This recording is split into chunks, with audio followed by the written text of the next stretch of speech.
Master என்ன சென்னை மேட்ச்ல பாக்கல இல்லையா? கடைசி போயிட்டேன் கடைசியில. நான் அதுக்கு தான் நான் என்ன சொல்றேன்டா மாப்பிள்ள, ரொம்ப மனவேதனையா இருக்குடா அவங்க படுத்துற பாட கேட்டா. மூணு ஓவருக்கு 25 ரன், 6 ஓவருக்கு 100. பார்த்தமாக்க 200 தாண்டிரும் போல. ஆமா, திருப்பி அடிக்கிறதுக்கு உனக்கு குறைஞ்சது 50 ஓவர் வேணும் 200 தாண்டறதுக்கு. இதுக்கு சென்னைக்கு இப்படி இருக்குது சிஎஸ்கே நிலைமை. இதுதான் மேனேஜர் நல்ல புராட்டா, நம்ம போற புராட்டா பெண்ணை விட்டு அடிச்சுட்டு வந்தா அப்படி அடிக்கலாம். நானே பாருங்க 4 6 அடிச்சேன். ஆமா, நீங்களே அடிச்சு உங்களுக்கு விளையாட தெரியாத நானே 4 6 அடிக்கல.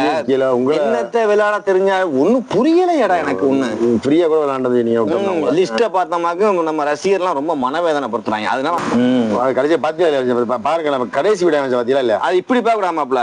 அது அப்படியே தலையில இப்படி வச்சு பார்த்தோமாக்க நம்ம தான் மேல இருப்போம். ஃபர்ஸ்ட் நம்ம தான். அப்படி நீங்க இதை வச்சு எல்லாரும் அடிச்சு பழகுறாங்கடா. அப்போ புள்ளிப்பட்டியில திருப்பி தான் பார்க்கணும். நேர நம்ம கடைசின்னு பாக்குறத விட அது கடைசின்னு பார்க்க கூடாது. இப்ப மார்க்ல 1 பெருசா 10 பெருசா? மார்க்ல 1 எப்படி பெருசா? மார்க்ல 1 பெருசு, இதுல 10 மார்க்ல 10 ரேஞ்சில தான் 10 பெருசு. அப்ப நம்ம திருப்பி தான் பார்க்கணும். இது ரசிகர்களுக்கு ஆதரவு, கொஞ்சம் ஆதரவு, மனசை தேர்த்திக்கிறோம். என்ன முயற்சி எல்லாம் அடிச்சு பழகுறாங்கடா.